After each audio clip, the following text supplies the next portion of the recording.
स्वागत बा आप सभी के आज के वीडियो में। तो चलिए शुरू कर जाओ भोजपुरी के ताज़ा खबर बिल्कुल फटाफट अंदाज में।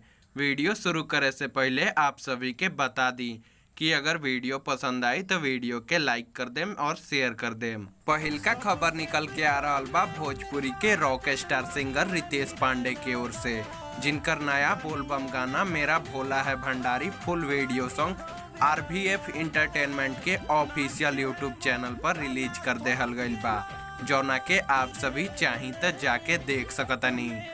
दूसरा खबर निकल के आ रहा बा भोजपुरी के दबंग सुपरस्टार खेसारी लाल यादव और अमृता दीक्षित के ओर से, जिनकर बोलबम गाना कैलाश धुआं धुआं है फुल video song Gananayak music world के ऑफिशियल यूट्यूब चैनल पर रिलीज कर देहल गईल बा, जौना के आप सभी चाही त जाके देख सकतनी। तीसरा खबर निकल के आ रहा बा भोजपुरी के सुपरहिट गायक व अभिनेता प्रमोद प्रेमी यादव की ओर से, जिनकर बोलबम गाना माचिस 12 Gaura full video song Wave Music Bhojpuri के ऑफिशियल यूट्यूब चैनल पर रिलीज कर देहल गईल बा, जौना के आप सभी चाही त जाके देख सकतनी।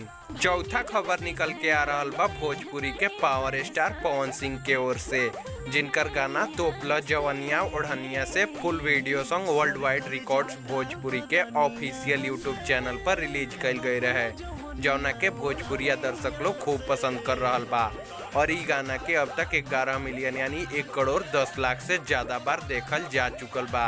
आप सभी चाही त जाके देख सकतनी। पांचवा खबर निकल के आ रहा बा भोजपुरी अभिनेता प्रवेश लाल यादव के ओर से, जिनकर नया गाना पुरवैया उड़ावे अचरिया फुल ऑडियो सॉन्ग निरहुआ एंटरटेनमेंट के ऑफिशियल यूट्यूब चैनल पर रिलीज कर देहल गईल बा, जौना के आप सभी चाही त जाके सुन सकतनी।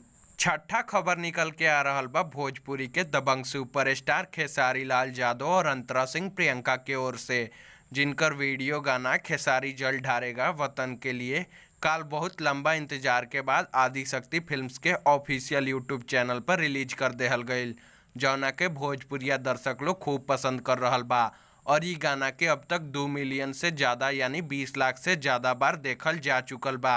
आप सभी चाही त जाके देख सकतनी।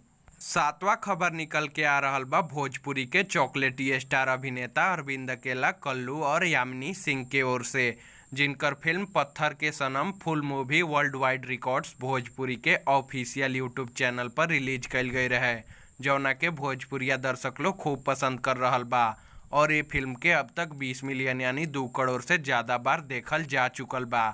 आप सभी चाही तो जाके देख सकतनी। आठवां खबर निकल के आ रहा बा भोजपुरी के सुपरहिट खाटी गायक व अभिनेता समर सिंह और अंतरा सिंह प्रियंका के ओर से, जिनकर आप सभी के बीच में बहुत ही शानदार और ज़बरदस्त गाना आवे वाला बा, जौना गाना के नाम बा 56 छुरी। ये गाना के काल सुबह नटराज एंटरटेनमेंट के ऑफिशियल यूट्यूब चैनल पर रिलीज कर देहल जाई, जौना के आप लोग जाके सुन सकेम। नौवा और आज के आखिरी खबर निकल के आ रहा बा भोजपुरी के सुपरहिट गायक व अभिनेता प्रमोद प्रेमी यादव के ओर से, जिनकर गाना राशन कार्ड में गणेश जी के नाम नइखे फुल वीडियो सॉन्ग शिवाय फिल्म्स के ऑफिशियल यूट्यूब चैनल पर रिलीज कर देहल गईल बा, जौना के आप सभी चाही तो जाके देख सकतनी। तो आज के वीडियो में बस इतना ही। उम्मीद बा कि वीडियो आप सभी के पसंद आयल होई। वीडियो के देखे खातिर आप सभी के बहुत बहुत धन्यवाद। अगर वीडियो पसंद आयल तो वीडियो के लाइक कर दी, शेयर कर दी और कमेंट बॉक्स में बताएं कि आप सभी के ताज़ा खबर के वीडियो कैसन लागल। और रोज ऐसने भोजपुरी सिनेमा से जुड़ल सभी खबर देखे खातिर हमनी के चैनल के भी सब्सक्राइब कर ली।